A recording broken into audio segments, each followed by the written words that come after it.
আসসালামু আলাইকুম। বিশ্বে গণতন্ত্র এবং মানবাধিকারের পথিকৃৎ ধরা হতো মার্কিন যুক্তরাষ্ট্রকে। সেই যুক্তরাষ্ট্রের যেই নীতি, কূটনীতি, পররাষ্ট্রনীতি কতটা যে আমূল পরিবর্তন হয়েছে একটা শিরোনাম দেখলে বুঝতে পারবেন। যুক্তরাষ্ট্রের কূটনীতিকদের বিদেশি নির্বাচন নিয়ে মন্তব্য নিষিদ্ধ করল ট্রাম্প প্রশাসন। অর্থাৎ দেশের বাইরে, আমেরিকার বাইরে ভিন্ন দেশে সেখানে নির্বাচন নিয়ে যাই ঘটুক না কেন, সুষ্ঠু হোক, অবাধ হোক, জালিয়াতি যাই হোক না কেন, তা নিয়ে কোনো মন্তব্য করা যাবে না। এটাই হচ্ছে মোদ্দা কথা। কল্পনা করতে পারেন 90 ডিগ্রি অ্যাঙ্গেলে ঘুরে গেল।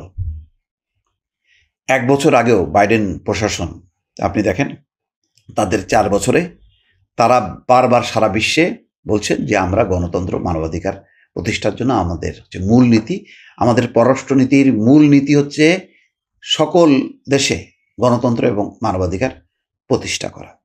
তারা দুবার 100টা দেশ নিয়ে বা শতাধিক দেশ নিয়ে তারা গণতন্ত্র সম্মেলন পর্যন্ত করেছে, যদিও বাংলাদেশ সেখানে আমন্ত্রণ পায়নি বাংলাদেশের গণতন্ত্রহীনতার কারণে।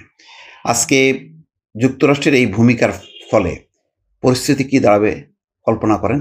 যেখানে যেখানে ফ্যাসিজম আছে, যেখানে যেখানে একনায়কতান্ত্রিক একটা স্বৈরশাসনের প্রবণতা আছে, যেখানে গণতান্ত্রিক অধিকার পদদলিত হয়, যেখানে ক্ষমতাসীনরা ক্ষমতা ছাড়তে চায় না, তাদের জন্য তো মার্কিন যুক্তরাষ্ট্রের এই অবস্থানটা একটা মদদ হিসাবে বা উৎসাহ হিসাবে কাজ করবে।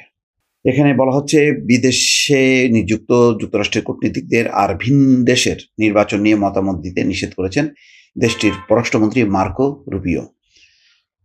এখন আমেরিকা নিজেই বিপদে পড়বে। অন্য দেশে যখন নাকি আপনি গণতন্ত্র বা নির্বাচনটা অধিকারটা সংকুচিত করবেন, তখন আপনার নিজের দেশে কিন্তু সেই দিকে ধাবিত হবে। হয়তো যুক্তরাষ্ট্রেও সেরকম একটি পরিস্থিতির দিকে যাচ্ছে, তার একটা আগাম বার্তা।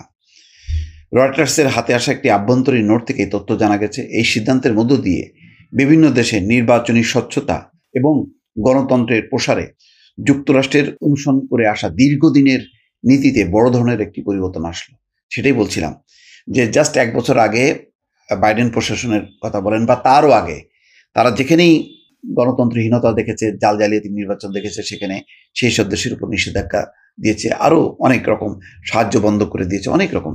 কম্বোডিয়াতে সেই কাজটি করেছে তারা, বাংলাদেশে ভিসা নিষেধাজ্ঞা দিয়েছে, কত রকম তারা পদক্ষেপ নিয়েছে যাতে নির্বাচনটা ঠিকমতো হয়। সেই যুক্তরাষ্ট্রের একটা আমূল পরিবর্তন হলো রীতিতে। 17 জুলাই যুক্তরাষ্ট্রের পররাষ্ট্র দপ্তর থেকে বিশ্বজুড়ে সব মার্কিন দূতাবাসে পাঠানো ওই তার বার্তায় বলা হয়েছে, এখন থেকে এই দপ্তর নির্বাচন সংক্রান্ত কোনো বিবৃতি সামাজিক যোগাযোগ মাধ্যমে পোস্ট দেবে না, যদি না এতে যুক্তরাষ্ট্রের পররাষ্ট্রনীতির সুস্পষ্ট এবং জরুরি স্বার্থ জড়িত থাকে। যখন কোনো দেশের নির্বাচন নিয়ে মন্তব্য করা যথাযথ বলে বিবেচিত হবে, তখন আমাদের বক্তব্য হবে সংক্ষিপ্ত।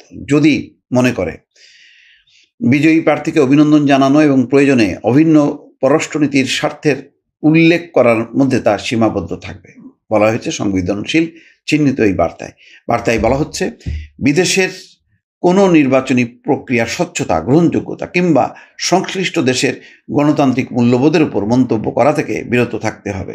বার্তায় স্পষ্ট বলা হচ্ছে, নির্বাচন সংক্রান্ত যে কোনো মন্তব্য শুধু পররাষ্ট্রমন্ত্রী নিজে এবং দপ্তরের মুখপাত্র করবেন। কোনো মার্কিন কূটনীতিক শীর্ষ নেতৃত্বের অনুমোদন ছাড়া এমন বিবৃতি দিতে পারবেন না। নির্দেশনায় গত 13ই মে সৌদি আরবের রিয়াদে প্রেসিডেন্ট ডোনাল্ড ট্রাম্পের দেওয়া এক ভাষণে উল্লেখ আছে।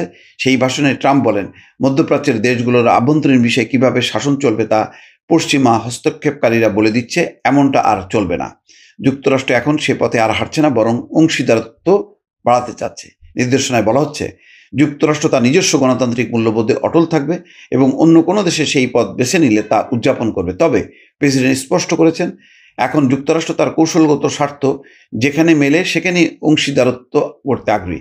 অর্থাৎ তার সুবিধা অনুযায়ী, তার স্বার্থ অনুযায়ী সে যদি দেখে যে তার স্বার্থের সাথে মিলছে না, যেমন চীনে গণতন্ত্র নেই, উইঘুরদের উপর নির্যাতন হচ্ছে, তখন যুক্তরাষ্ট্র কথা বলবে। আর যদি আবার দহরম মহরম বাড়ে চীনের সাথে, তাহলে বলবে না। এখন দেখেন ভারতের সেই মুখপাত্র জয়সওয়াল কি বলছেন, যে বাংলাদেশে আমরা একটা অংশগ্রহণমূলক নির্বাচন চাই, অথচ 15 বছরে কিন্তু তারা বলেনি। শেখ হাসিনার সময়, এখন বলছে, কেননা এখন তাদের অনুকূল সরকার না। তো মার্কিন যুক্তরাষ্ট্রের এই বক্তব্যের পর এখানে কিন্তু শেখ হাসিনা বেকায়দায় পড়বে। অর্থাৎ শেখ হাসিনাকে নিয়ে বা তার দলকে নিয়ে নির্বাচন করতে হবে, এইরকম একটা দাবি অন্তত মার্কিন যুক্তরাষ্ট্রের তরফ থেকে আসবে না। যদি আবার কথা আছে, যদি সরকারের সাথে বাংলাদেশের সাথে যুক্তরাষ্ট্রের দহরম মহরম থাকে তাহলে বলবেন, আর দহরম মহরম না থাকলে তখন বলবে। অর্থাৎ এটা তারা তাদের স্বার্থের অনুকূলে তারা এই বক্তব্য বা অবস্থানটা ব্যবহার করবে, যেটা খুবই দুঃখজনক। আলটিমেটলি এখানে স্বৈরতন্ত্রের পক্ষে গেল তার এই সিদ্ধান্তটা, গণতন্ত্র আরও সংকুচিত হলো, এটা পরিষ্কার। দর্শক ভালো থাকবেন, আল্লাহ হাফেজ।